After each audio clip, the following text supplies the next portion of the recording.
অসমৰ এক সম্প্ৰীতিৰ মিলনভূমি মৰিগাঁও জিলাৰ জোনবিল পথাৰৰ জোনবিল মেলা। ৰাষ্ট্ৰীয় ঘাইপথৰ জাগিৰোডৰ পৰা প্ৰায় ৩ কিলোমিটাৰ উত্তৰে জোনবিল পাৰত বৰ্ণাঢ্য কাৰ্যসূচীৰে ৩ দিনীয়াকৈ এই মেলা যোৱা ২২, ২৩ আৰু ২৪ জানুৱাৰী ২০২৬ তাৰিখে অনুষ্ঠিত হৈ যায়।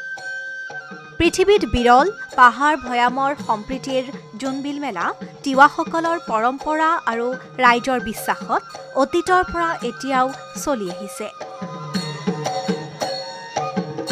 পাহাৰ ভৈয়ামৰ উৎপাদিত সামগ্ৰীৰ আদান প্ৰদান কিংবা বিনিময় প্ৰথাৰে সমন্বয়, সুশাসন আৰু তিৱাসকলৰ পৰম্পৰা বিশ্বাসৰ জৰিয়তে পাহাৰ ভৈয়ামৰ মিলন সেতুৰ এই ধাৰা আজিও জিলিকি আছে। জোনবিল মেলাৰ দ্বিতীয় দিনা ৰাতিপুৱা মাংগলিক কাৰ্যৰে বিনিময় প্ৰথাৰ নীতি নিয়মসমূহ সম্পন্ন হয়। ইয়াৰ পিছতেই সমূহীয়াভাৱে ৰাইজে আনন্দ ফূৰ্তিৰে জোনবিলত মাছ মাৰিবলৈ যায়।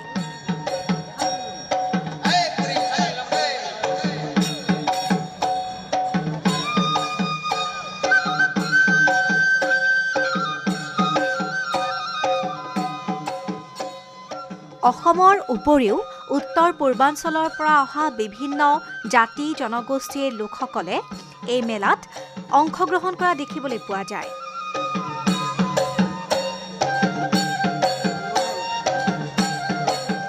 পাহাৰ ভৈয়ামৰ সম্প্ৰীতিৰ জোনবিল মেলাত আমি এগৰাকী পাহাৰী মহিলাৰ পৰা কিছু কথা জানিব বিচৰাত তেওঁ এইদৰে কয়। আপোনাৰ নামটো কওকচোন। ৰাণী মিঠি। ৰাণী মিঠি। ৰাণী মিঠি। ক'ৰ পৰা আহিছে? আমি আহিছোঁ কাৰ্বি আংলঙৰ পৰা আহিছোঁ। কাৰ্বি আংলঙৰ পৰা। আজি এই জোনবিল মেলাত কাৰ্বি আংলঙৰ পৰা আহি আপুনি কেনেকুৱা কি বস্তু বিক্ৰী কৰিবলৈ আহিছে বা কি নিব আহিছে? আমি হালধি, আদা, জলকীয়া আৰু কি আছে আমি ঘৰখন আমি মাটিত আমি জুম মাটিত যেনেকুৱা খেতি কৰোঁ, খেতি কৰি পেলাই যিখিনি পাওঁ আমি সেইখিনিকে আনিছোঁ। আমাৰ এটা ৰজা, আমাৰ তিৱাৰ ৰজা বুলি পেলাই আমি মানিব আহিছোঁ। আমি ল'ৰা ছোৱালী এৰি ঘৰ দুৱাৰ এৰি আমি ৰজাক মানিব আহিছোঁ। আমি নামানিলে কোনে মানিব বুলি পেলাই আমি আহিছোঁ। হয় হয়, ভাল কথা। এতিয়া আপুনি আদা বা তাতে পাহাৰত যিবিলাক খেতি কৰে, আপোনালোকৰ খেতিৰ সামগ্ৰী কিবা কিবি বস্তু লৈ আহিছে। ইয়াৰ পৰা আপোনালোকে কি লৈ যাব আকৌ পাহাৰলৈকে? ইয়াৰ পৰা আমি জলপান যিকোনো পাওঁ আৰু আমি লৈ যাওঁ। মাছ চাছ আৰু জলপান আৰু কি পিঠা লাৰু কি এটা পাওঁ আমি লৈ যাওঁ। আৰু তাত আমি যাই পেলাই আমাৰ ঘৰৰ দেৱ দেৱতা আছে, আমি সেইখিনিক সিহঁতক আমি এটা কিবা ৰজাৰ বস্তু বিহানি আমি সলাই পেলাই আনিছোঁ বুলি পেলাই সিহঁতক আমি অলপ সিহঁতক পূজা কৰোঁ, আমিও খাওঁ। আৰু আমাৰ গোটেই আমাৰ গাঁৱৰ আমাৰ বুটি বংশ আছে, আমি মিলি জুলি খাওঁ। ৰজা মানিব গৈছে বুলি পেলাই আমি এটা পাই আহিছোঁ বুলি পেলাই আমি গোটেই মিলি জুলি খাই পেলাই আমি বহুত আনন্দ কৰি খাওঁ। আৰু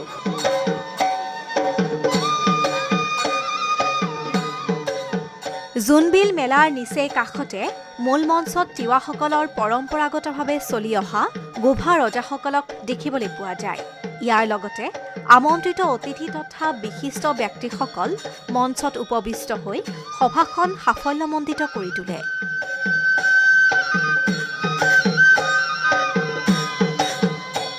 এই মঞ্চৰ সন্মুখতেই বিভিন্ন সাংস্কৃতিক গীত নৃত্যৰো অনুষ্ঠান চলি থাকে।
তিৱাসকলৰ লোকনৃত্যৰ উপৰিও মণিপুৰ, ডিমা হাছাও, কাৰ্বি আংলং আদিৰ পৰা অহা লোককৃষ্টি দলসমূহে তেওঁলোকৰ নৃত্য গীত পৰিৱেশন কৰি শ্ৰোতা দৰ্শকক বৰ আমোদ দিয়ে।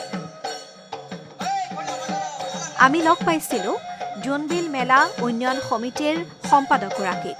তেওঁ 2026 চনৰ এই সমাৰোহৰ বিষয়ে এইদৰে অৱগত কৰে। আজিৰ এই অনুষ্ঠানটি বিশেষকৈ জোনবিল মেলা এটা সাম্প্ৰদায়িক সম্প্ৰীতি মিলাপ্ৰীতিৰ এটা বান্ধন আৰু বহুত অতীজৰ পৰা এইটো চলি আহিছে। আজি এই বছৰৰ জোনবিল মেলাৰ বিষয়ে চমুকৈ অলপ কওক। হয়, এই বছৰৰ জোনবিল মেলা আমাৰ তিনিদিনীয়াকৈ কাৰ্যসূচী প্ৰতি বছৰে হয় আৰু ইয়াতে আমাৰ প্ৰথমতে দেওশাল শিৱ থানত মাংগলিক পৰ্ব হয়, গোভা ৰজা প্ৰতিষ্ঠা কৰা থান। তাৰ পৰা আমাৰ ক্ৰমান্বয়ে তাতে আমি কণী কাটো একচুৱেলি, তাত পূজা কৰি পেলাই আমাৰ মানে কি সৰ্বোচ্চ দেৱতা হৈছে ফা মহাদেৱ, গতিকে তেখেতৰ তাতে আমি পূজা অৰ্চনা কৰি পেলাই বাহিৰত আমি কণী কাটো।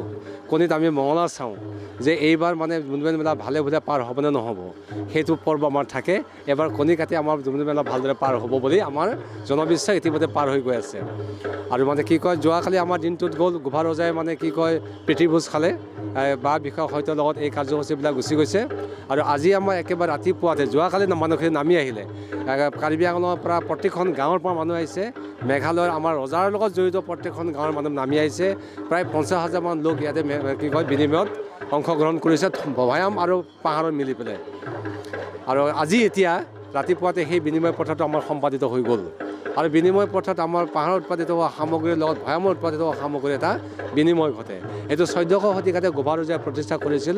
পাহাৰ আৰু ভয়ামৰ মাজত ব্যৱসায় লেনদেন কৰিবৰ কাৰণে এটা বিনিময় হাত তৈয়াৰ কৰিছিলে, সেইখনেই হাত জোনবিল হাট বা এতিয়া পপুলাৰ শব্দ হ'ল জোনবিল মেলালৈকে পৰিৱৰ্তন হ'ল। আৰু জোনবিল মেলাৰ লগত এটা বিশ্বাস জড়িত হৈ আছে তিৱাসকলৰ, এইটো হৈছে কি জোনবিল মেলাত আমি যি তেওঁলোকে খৰিচা টেঙা লৈ আহে, ইয়াত চিৰা পিঠাৰ লগত আমি সলনা সলনি কৰোঁ আৰু সেই সলনা সলনি কৰা মানে খৰিচা টেঙাৰ লগতহে আমি নুৱান পূজা পাতোঁ। তেতিয়া আমাৰ দেৱতাই ইষ্ট দেৱতাই মানে সন্তুষ্ট হয় বুলি আমাৰ তিৱাসকলৰ জনবিশ্বাসটো আছে। তাৰ লগতে ইয়াতে আমি কি কয় অগ্নি পূজা কৰোঁ, যে অগ্নি পূজা কৰাৰ অৰ্থটো এইটোৱে যে আমি ইয়াতে আমি শৰ পূজা বুলি কওঁ। এইটো অগ্নি পূজা কৰাৰ অৰ্থটো এইটোৱে যে ইয়াত যিমান অপায় অমংগল হ'ব তাতে দুটা মতা আৰু মাইকী মুৰ্গী কাটি পেলাই আমি এইটো জুই পূজা কৰোঁ, সেই তাৰমানে সকলো নাশ হওক বুলি পেলাই সেইটো এটা আমাৰ হয়। আৰু তাৰ লগতে পাহাৰৰ লোকসকলে ইয়াৰ পৰা সলনা কৰি লোৱা চিৰা পিঠাবিলাকক বাহিৰতে বা কোনোবা ৰাজহুৱা স্থানত বা চামাদিৰ সন্মুখত বা বৰঘৰৰ সন্মুখতে বা চোতালতে সেইটো মানে ভগৱান ইষ্ট দেৱতাৰ কাৰণে তেওঁলোকে আগবঢ়াই দিয়ে। আগবঢ়াই দিয়াৰ পিছতে তেওঁলোকে সেইটো খোৱা বোৱা কৰে আৰু সেই নি পেলাই ইঘৰৰ পৰা সিঘৰ, সিঘৰৰ পৰা সিঘৰ এনেকৈ তেওঁলোকে গৈ গৈ খোৱা বোৱা কৰে, ফূৰ্তি কৰে। তেনেধৰণে জোনবিল মেলা চলি আহিছে। আৰু এই মেলাত আমাৰ অহাকালিলৈকে হ'ব, যিহেতু জোনবিল মেলাত তৃতীয় দিনাখনত আমাৰ প্ৰতীকী ৰূপত কৰ সংগ্ৰহ কৰিব, কাৰণ গোভা ৰজাই পূৰ্বৰে পৰা কৰ সংগ্ৰহ কৰি অহাৰ নিয়মটো ইয়াত প্ৰতীকী ৰূপত কৰা হ'ব। এনেধৰণে আকৌ মাছ মাৰিব, সমূহীয়া মাছ মাৰা পৰ্ব অনুষ্ঠিত হয়, কুকুৰা যুঁজ হয়, এনেধৰণে হয়। পাহাৰ ভৈয়ামৰ এই সম্প্ৰীতিৰ মিলনৰ উপৰিও অসমৰ বিভিন্ন জাতি জনগোষ্ঠীৰ তথা ভাৰতৰো বিভিন্ন পৰ্যটক আহি ইয়াত উপস্থিত হোৱা বুলি আমি জানিব পাৰিছোঁ। এই সম্পৰ্কত আপোনাৰ অনুভৱটো? হয়, নিশ্চিতভাৱে মই 1985ৰ পৰা জড়িত এতিয়ালৈকে, গতিকে আমি বহুত দেখিলোঁ। গতিকে ভাৰতবৰ্ষৰ বিভিন্ন গৱেষক আৰু জাৰ্ণালিষ্টসকল আৰু বিদেশৰ লোকসকল আহি জোনবিল মেলাত জোনবিল মেলা উপভোগ কৰিবলৈ আহে। আৰু আপোনাৰ যোৱা বছৰতে আগৰ বছৰ ইউনেস্কোৰ দল এটা আহিলে, ইউনেস্কোৰ দলটোৱে গোটেইটো এটা ডকুমেণ্টাৰী কৰি পেলাই দিল্লীত তেখেতসকলে প্ৰদৰ্শন কৰিছে। গতিকে সেইটো এটা আমাৰ শুভ লক্ষণ আৰু সেইটোৱে বিভিন্ন জাতি জনগোষ্ঠী সকলোৱে এইটো আঁকোৱালি লৈছে, কাৰণ ইয়াতে বিভিন্ন জাতি জনগোষ্ঠীবিলাকে ভাৱৰ আদান প্ৰদান, মনৰ আদান প্ৰদানো হয়, কি ভাষাৰ আদান প্ৰদানো হয়। এতিয়া থলৰ লোকসকলে শিকিছে, বিভিন্ন জাতি জনগোষ্ঠীৰ লোকসকলে, যে তেওঁলোকে কয় যে চালুক ঠাইডোখৰ আনি বুলি কয়, হাচিং ঠাইডোখৰ আনি, হলদি ঠাইডোখৰ আনি বুলি কয়। তাৰমানে কি কয়, হালধি বা কচু বা সাঁচে কি কয় আদা আছে নেকি মামী বুলি কয়, তেওঁলোকে ঠাইড বুলি কয়। তেতিয়া এই যে ভাষাৰ আদান প্ৰদান, মনৰ আদান প্ৰদান, এইবিলাকেই হৈছে কি এটা আন্তৰিকতা, গতিকে সমন্বয়ৰ প্ৰতীক। গতিকে জোনবিল মেলা সদায় পৰম্পৰাগত মেলা। জোনবিল মেলা হৈছে পাহাৰ ভৈয়ামৰ সম্প্ৰীতিৰ মেলা। জোনবিল মেলা হৈছে বিভিন্ন জাতি জনগোষ্ঠীৰ সমন্বয়ৰ প্ৰতীক। গতিকে এই জোনবিল মেলাত এনেধৰণে অকল তিৱা সংস্কৃতি হৈ থকা নাই, অকল গোভা ৰজাৰ এইটো সংস্কৃতি হৈ থকা নাই, বিভিন্ন জাতি জনগোষ্ঠীৰ সংস্কৃতি হৈছে, অসমৰ সম্পদ হৈছে, ভাৰতবৰ্ষৰ সম্পদ হৈছে। গতিকে ইয়াক আমি সকলোৱে জীয়াই ৰাখিব লাগিব।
bayan kangkana kamar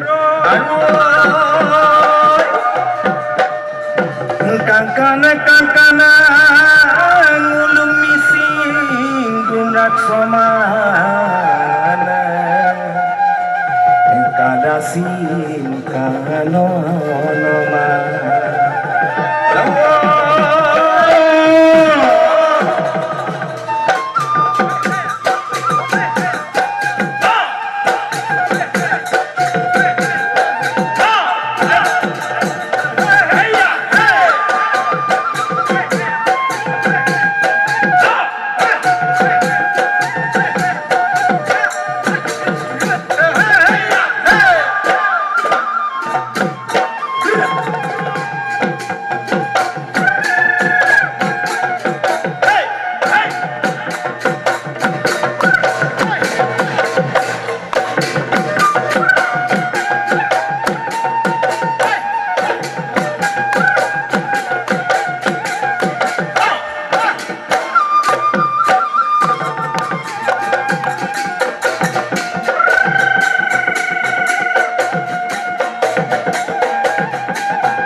Apolo kahajonoi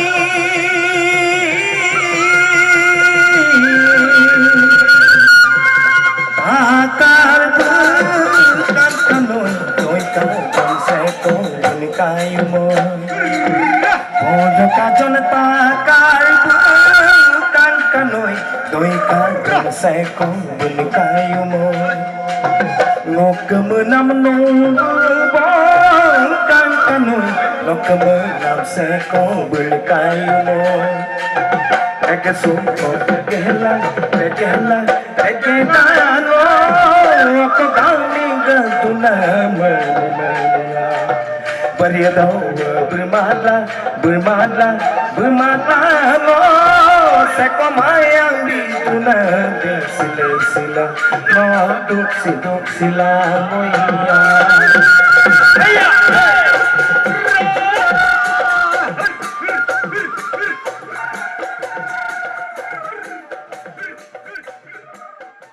পৰম্পৰাগতভাৱে চলি অহা তিৱাসকলৰ গোভা ৰজাসকলৰ বৰ্তমানৰ গোভা ৰজা মাননীয় দীপ সিংহ দেউৰজাই এক আছুতীয়া সাক্ষাৎকাৰত তেওঁৰ অনুভৱ ব্যক্ত কৰে।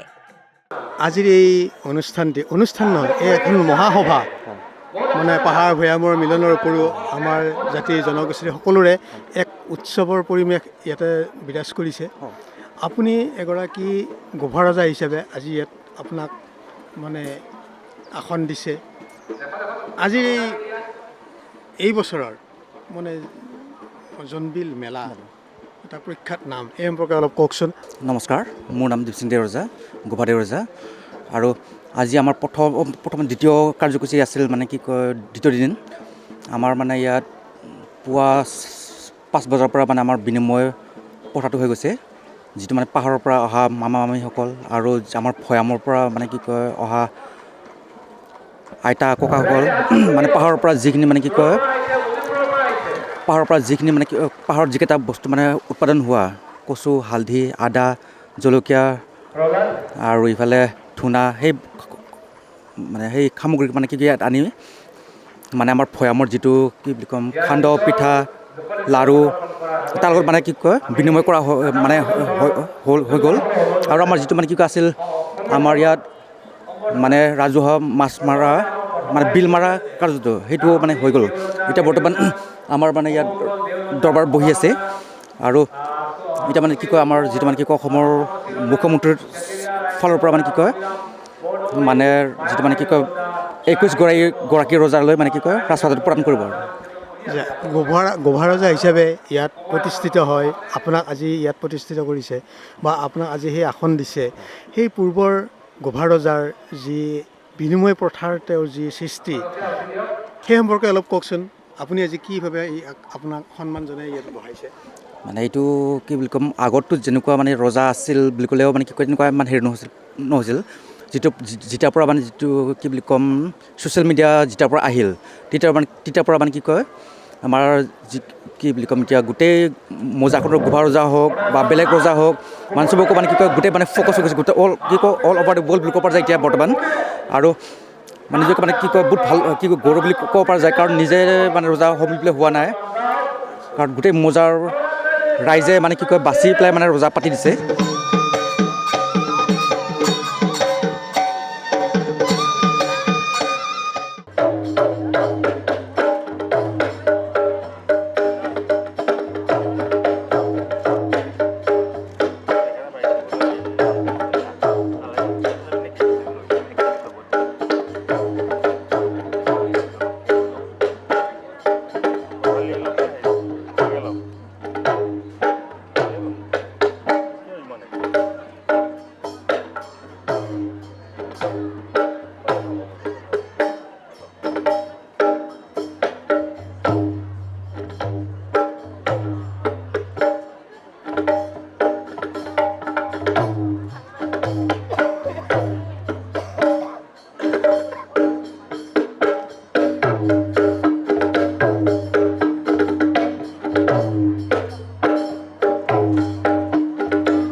ঐতিহাসিক জোনবিল মেলাৰ মঞ্চত আমন্ত্ৰিত কেইবাগৰাকীও ব্যক্তিয়ে এই মেলাৰ ইতিহাস, ইয়াৰ তাৎপৰ্য, পাহাৰ ভৈয়ামৰ সম্প্ৰীতি তথা তিৱা জনগোষ্ঠীসকলৰ বৰ্তমান আৰু ভৱিষ্যত কৰ্মপন্থাৰ বিষয়ে নিজ নিজ ভাষণ আগবঢ়ায়।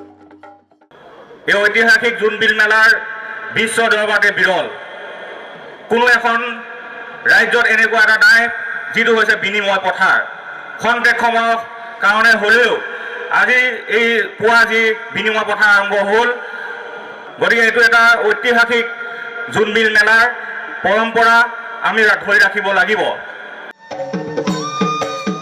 মঞ্চৰ সন্মুখত বিভিন্ন লোককৃষ্টিৰ গীত নৃত্য পৰিৱেশনৰ মাজতে মৰিগাঁও সমষ্টিৰ স্থানীয় বিধায়ক তথা অসম চৰকাৰৰ মাননীয় জ্যেষ্ঠ মন্ত্ৰী পীযুষ হাজৰিকাই জোনবিল মেলালৈ অহা পাহাৰ ভৈয়ামৰ সকলোকে শ্ৰদ্ধা আৰু মৰম জনাই মঞ্চত তেওঁৰ ভাষণ আৰম্ভ কৰি এইদৰে কয়।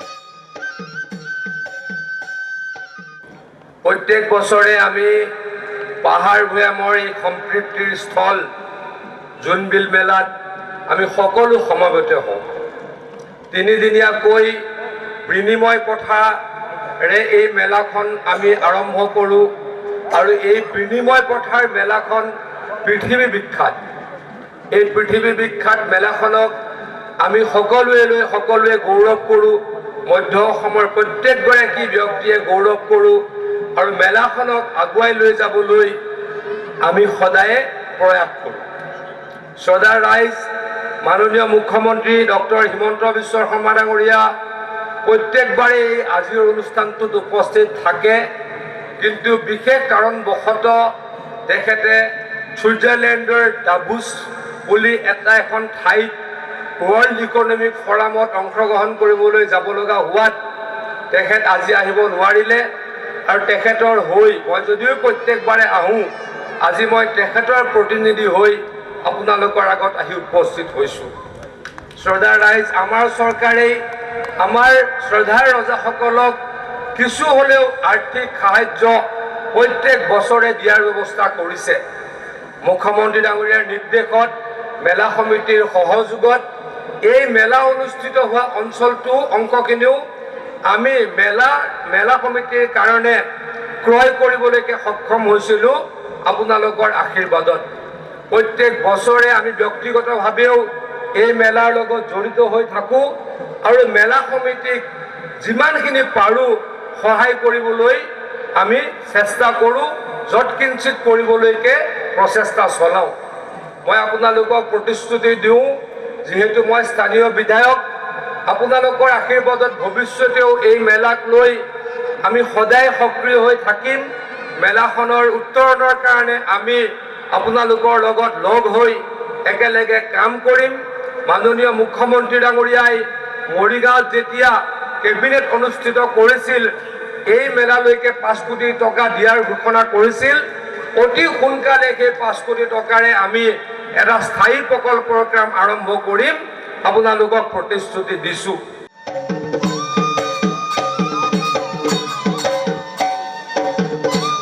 জোনবিল পথাৰত পাহাৰৰ পৰা নামি অহা মামা মামীসকলে ভৈয়ামৰ পিঠা-পনা, মাছ আৰু বিভিন্ন উৎপাদিত সামগ্ৰী আৰু পাহাৰৰ পৰা লৈ অহা বিভিন্ন উৎপাদিত সামগ্ৰী যেনে আলু, কচু, আনাৰস, আদা, হালধি আদি সামগ্ৰীৰে জোনবিল পথাৰত যি আদান প্ৰদান বা কিনা বেচাৰ সমাৰোহ, এইটোৱে অতীতৰ সেই বিনিময় প্ৰথা কিংবা আদান প্ৰদানত পাহাৰ ভৈয়ামৰ সম্প্ৰীতিৰ এনাজৰীডাল আজিও জিলিকাই ৰাখিছে।